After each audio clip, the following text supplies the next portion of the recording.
How's it going, guys? My name is Austin Prue. I'm a UHRC co-founder, and today we're out here at the Cameo Shooting and Education Complex to make a video going over what you can expect to see at a UHRC stage, what those things mean, how to use them, really just give an introduction to how things flow, what all the different markers and indicators are that you're seeing, how to understand that, and basically get you prepped up to shoot your first stage. So on the intro of the video, you saw us following those yellow pin flags in from the stage 1 indicator. That's the path that each shooting squad will follow to your staging area. We're indicating those with cones. We'll have a clearly indicated safe direction to set down your guns while the whole squad is waiting here. Now, because these stages are shot blind, we have no idea what's going to be going on in the stage. We'll have the whole group wait here. We'll be called up individually, and what that will look like is when it's your turn to shoot, the range officer will call your name, and again, you'll follow the same pin flags up to your starting point. Definitely keeping in mind the fact you're going to keep the muzzle straight up in the air in a safe direction, because we are going to be approaching another person down here at the start point.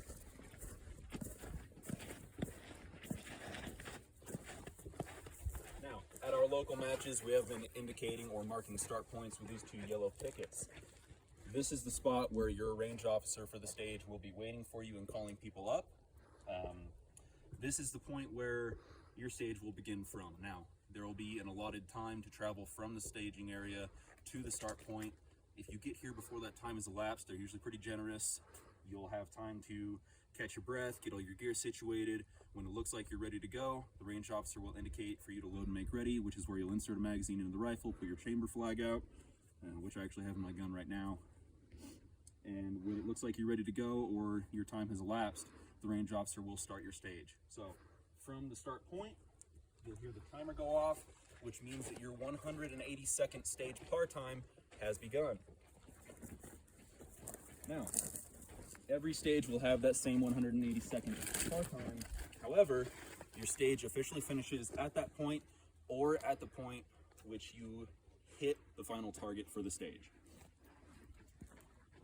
When I'm shooting this stage, I get to here and I can see I have two different shooting areas. My shooting areas are indicated by that yellow rope, which is my area, my shooting area boundary. As I'm taking shots on the stage, myself and all of my gear have to be touching the ground, or well, I should say they can't be touching anything outside of the boundary. I know that I have to engage my targets in order of red, white, and blue, which is ascending distance from near to far. I see my red target indicator is there. That means that is going to be my first shooting area.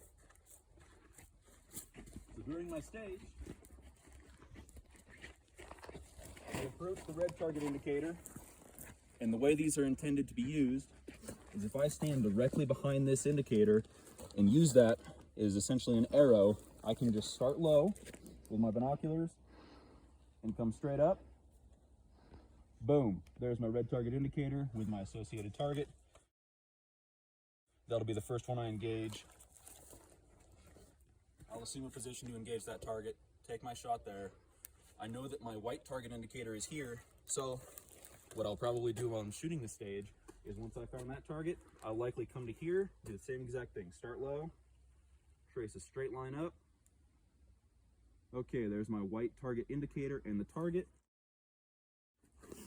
Since I know the red target's going to be between 100 and 200 yards, I'm not going to range that personally because of my holdover on my rifle, but I will take out my rangefinder and get a range on this target, which I can remember during the stage and not have to come back here and reacquire that target while I'm shooting. I'll engage my red target, and as I move from this position to engage the red target to where I'm going to be engaging the white target, I'm going to open my bolt and make sure my chamber is fully open, or if I'm shooting a semi-automatic rifle, I'll put my safety on and loudly indicate that my gun is safe by saying gun safe to the RO, so we all know we're on the same page, I'm safe to move. After I've engaged my white target, I know that my blue target was over in this final shooting area, so I'm going to open up my chamber or put my gun in safe again and move over here, keeping the muzzle in a safe direction, either straight up and down or down range towards the targets.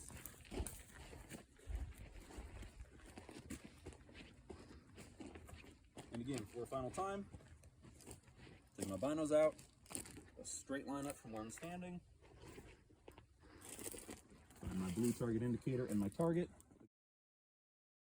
again, I'll probably range my target from here, acquire a shooting position with all of my gear entirely inside of this yellow rope, engage that target.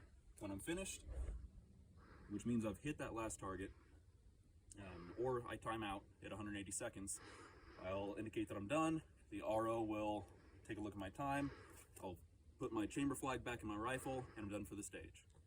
Now, I forgot to mention, you do have to hit every target before you advance to the next one. So I can't just skip those two and come straight to here because this is a higher point value target. You have to hit each one before you advance, and you have to hit the final target, or the time will run out at 180 seconds for your time to stop. Once my gun is safe and I'm finished shooting, I can see my first pin flag here, which indicates my route of egress. And they're color-coded. The ones coming in were yellow, the ones going out are pink. I'll follow those down to the next staging area. Once everyone in my squad has shot this stage, we'll all gather up at that point and move as a group to the next stage's staging area. So that's pretty much how it's going to look, having everything explained step by step. Now we're going to go back to the starting area, or the starting point, and from there we'll show you what it looks like to actually shoot this full stage on the clock. Are you ready? Ready. Stand by.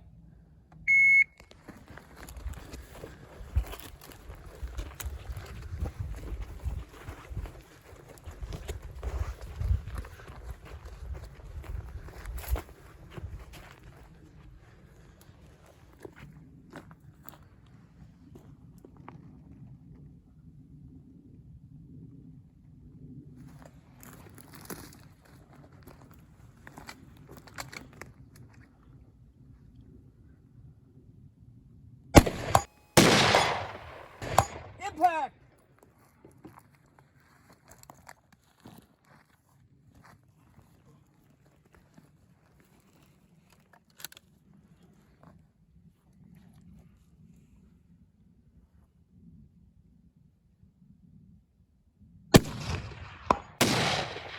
Impact!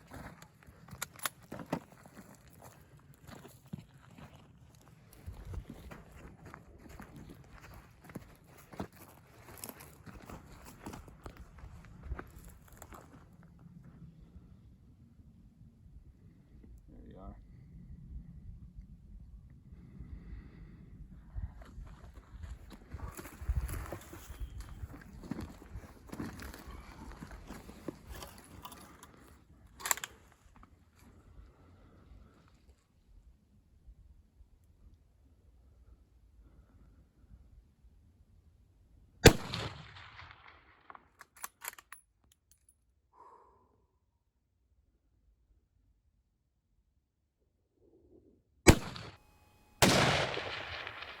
Impact! 100.21 seconds. Unload, show clear. I see clear. Flag it. Range is clear. All right. Good run. 100.21. First shot on the second shot on the blue target. Yep. Okay. So that's what a stage should look like. I mean, obviously I wish I would have gotten my first round hit on the blue target, but we'll do what we can. So now I'll spend a couple minutes policing my brass. I want to make sure I don't hold up the next shooter. After I've done that, again, I'll follow those pink flags onto the next gathering area. Once the whole squad is met up there, we'll move as a group to the next stage's staging area, and we'll repeat the process on the next stage. So we'll quickly go over how UHRC scoring works. It's based on a hit factor scoring, which sounds complicated, but it's really not. It's points per second. Each of the targets is worth points, as you can see the numbers when you look at the score sheets in the rule book. But what we do is we track the points based on your hit percentage, and then we record the final time. It's heard by this shot timer, which you heard us at the beginning. From then on, it hears all of the shots and counts the interval of time in between. So at the time of the last shot, you heard me call out to the shooter, your time was 100.21. That's so that everybody knows what the time was in case this picks up something else after the fact. We all know it was 100.21 seconds. So taking a closer look at Austin's score sheet, we can see here that on Austin's first shot on the red target, he had a first round hit, that's worth 20 points. On the white target, he had also a first round hit worth 40 points.